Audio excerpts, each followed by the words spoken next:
Hey, what's up guys? Mikey here. It's just after midnight, so it's Black Friday now. I decided to wait outside Walmart to see what kind of things they have on sale this year.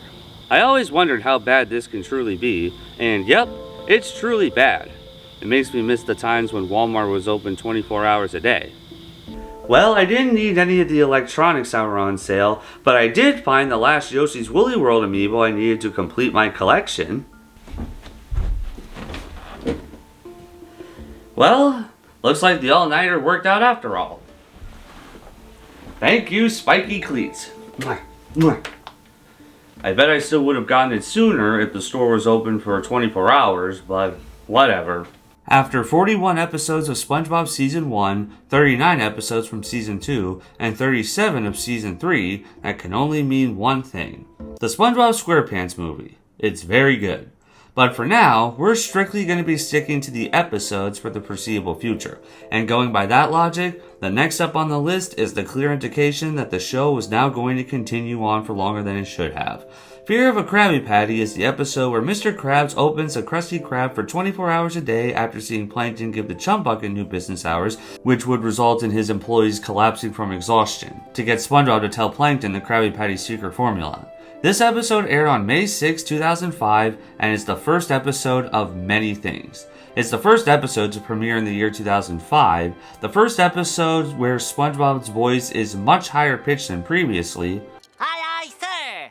Welcome aboard, sir! Team Krusty Krab! And the first episode that didn't have Steven Hillenburg involved as the showrunner. It's a story we're all familiar with. The massive success of the first 3 seasons of SpongeBob resulted in the show getting a feature-length film. All sorts of statements online about the show being just about finished were coming out, and the movie being released in 2004 would signify the end of the show. As of early 2004, most of the episodes had come out, except for episodes 116, SpongeBob Meets the Strangler, and 117, Pranks a Lot, from Season 3. According to the Seascape Capers DVD, they were supposed to air on TV in early 2005, which I find strange. These were supposed to be the last normal episodes of the show, and yet they were originally going to air after the movie, which at the time was supposed to be the grand end of the franchise. I wonder why they thought about airing these two after the movie, despite the fact that at that time, they weren't sure about continuing the show. Anyway, after the movie came out and was wildly successful in the box office, Nickelodeon wanted to continue the series. However, Steven Hillenburg didn't want to continue the show because he felt that it would jump the shark. And not only has the show jumped the shark, that shark is the extinct Megalodon. So Hillenburg left to do other projects, and the position of showrunner was handed to Paul Tibbitt, a writer and storyboard director who was there since the beginning of Season 1. Creative director Derek Dryman stepped away as well, and that position was given to Vincent Waller, who would be on board for the rest of the series moving forward.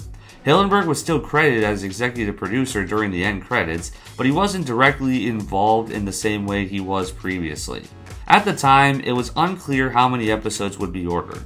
At first, it was only 4 half-hours, but they soon gave the show another 16 half-hours, bringing the total amount of half-hours that season to 20, and bringing the series at this point to a total of 80 half-hours.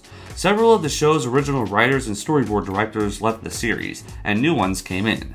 After late 2004, when the original 4 half-hours were finished, production started on the newly added 16. And then the new season premiered on May 6, 2005 with the episodes Fear of a Krabby Patty and Shell of a Man. Now I have an interesting story with this episode. I watched the movie a lot on VHS and DVD as a kid, but it didn't cross my mind that this was going to be the end of the show at the time. Then a new season started, and I was interested. This was the first episode I clearly remember seeing live when it came out when I was young. I previously stated that my mom sat me down and watched the series premiere, episode 1, Help Wanted from season 1, when I was a baby, because she wanted to see what the hell this was. But I was still a baby at the time, so I barely remember that at all. Then after watching most of the episodes from the original 3 seasons on TV in reruns or on home media, I was there for this episode when season 4 started, and then everything changed. I always liked this one, but I remember thinking it felt slightly off at the time, but I don't remember why. Nowadays I don't feel that way, and a lot of this has changed for me, but we'll get to that. Right now, let's watch this episode and see what the first post-movie episode of the first post-SpongeBob SquarePants movie season has to offer. So the episode starts up and Mr. Krabs extended his restaurant's business hours to 17 hours a day, which Squidward did not like. But then Mr. Krabs saw that the Chum Bucket was open 23 hours a day, and fueled by his desire to be better than his unsuccessful rival, he declares the Krusty Krab open 24 hours a day, much to SpongeBob's delight that he pinched himself so much. Plankton's new plan of keeping the Krusty Krab open non-stop to run his poor employees into the ground and get SpongeBob to tell him the Krabby Patty formula after his mind cracked from exhaustion was now put into motion. The Krusty Krab may be open for longer now, but the Chum Bucket still has the better advertising in this case. On day 3, everything was normal, and SpongeBob was happy to just still be working with his favorite food, the Krabby Patty. He also seems very happy about leaving his pet snail Gary at home, alone and hungry, forever. A week later, on day 10, Mr. Krabs refused to let Squidward go home, and SpongeBob was not collapsing from exhaustion at all. Plankton saw this and set his plan further into motion. Later on, he called the Krusty Krab, claiming his name was Peter Langton, and placed an order for 10,000 Krabby Patties. Mr. Krabs came into the kitchen and told SpongeBob about this order, and SpongeBob became a little too overjoyed to just make Krabby Patties non-stop until this order was finished. Days went by, and SpongeBob did indeed slowly start to lose his mind. After over a month, on day 43, Squidward looked like a male version of the Corpse Bride, and SpongeBob started cooking Krabby Patties incorrectly. Even if they couldn't go home, couldn't they sleep at the Krusty Krab? Because we all know nobody came to see them at night. SpongeBob was so tired that he soon started hallucinating that Mr. Krabs was a giant Krabby Patty. He became scared, and then he saw everybody around him as giant Krabby Patties and became scared out of his mind. Mr. Krabs tried to get him to go back to work, but soon realized that SpongeBob was now delusional from all that working and recommended that SpongeBob see a psychiatrist.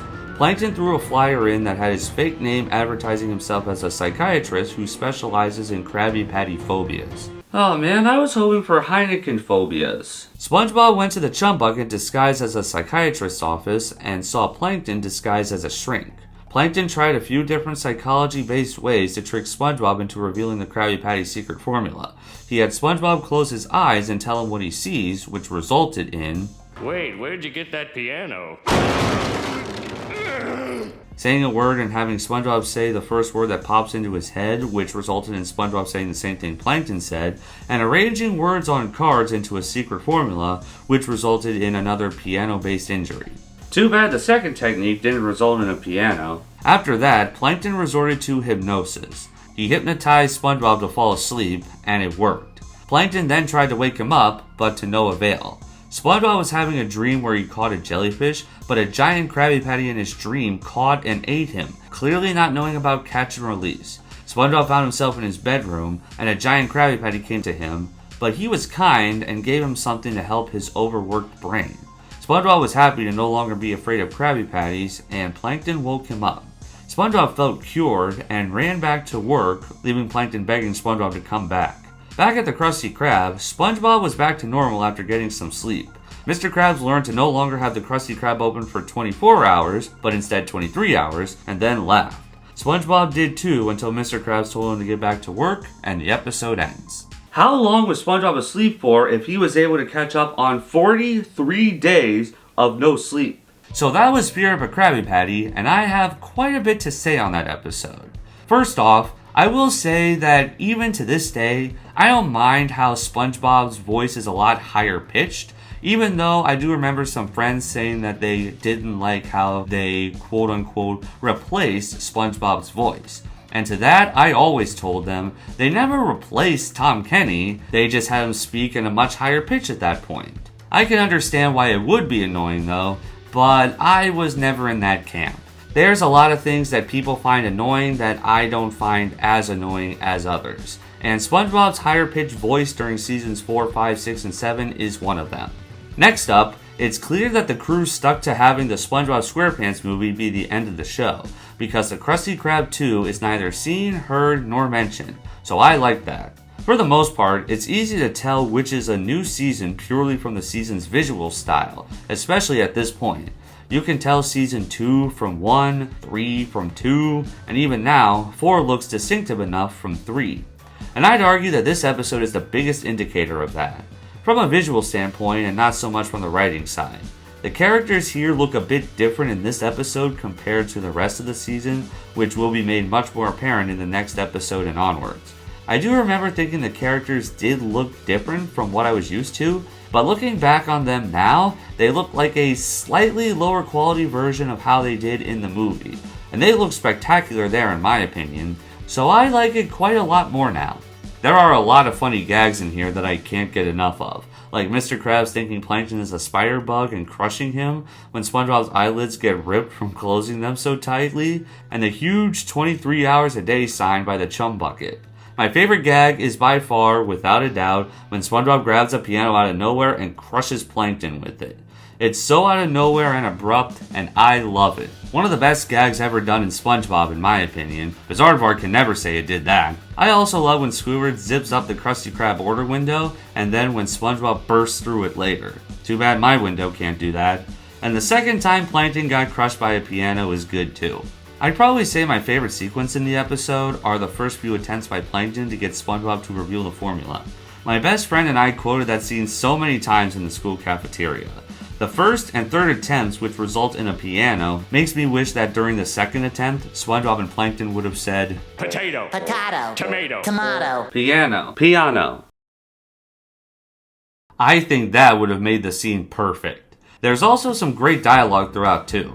I love when Old Man Walker is floating in midair during the passage of time sequence, this guy quietly speaking to Mr. Krabs when he's pissed, SpongeBob calling Plankton a shrink because he's so small and dressed like a psychiatrist, this little scream from SpongeBob, as well as the little exchanges like this. Look, I think maybe you should see a professional. Wrestler. No, a psychiatrist. Let's start with a simple exercise. Jumping jacks. I don't know why, but I like those better than this one. I'm forced to resort to my most powerful method of curing you. Fiber. No, hypnosis. There are also some good details here, like the few shots with bags under Mr. Krabs' eyes, not just Squidward's, signifying that Krabs is now feeling what it's like to not go home. Unlike when he actually went home, the last time he opened the Krusty Krab for 24 hours a day in episode 71, Graveyard Shift from season 2.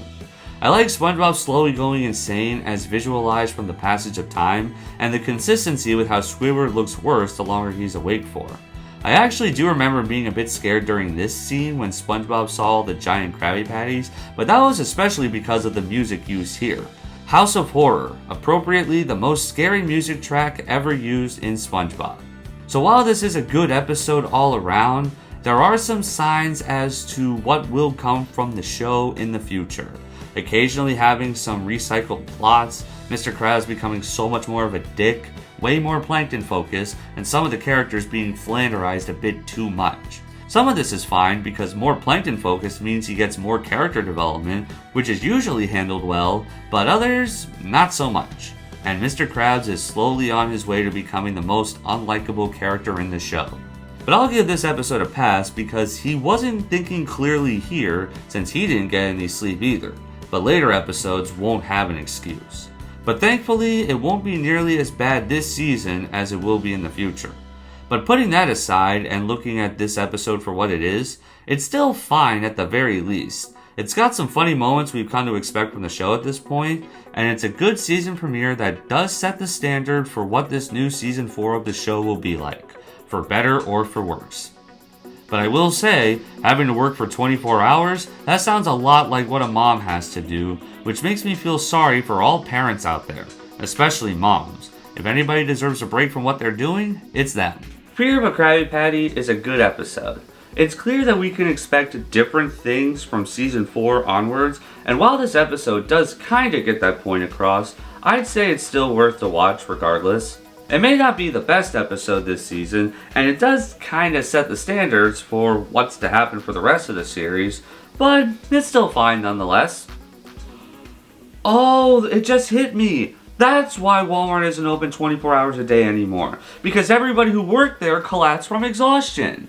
Well, that's definitely a fair reason, but it makes me terrified of becoming a parent in the future.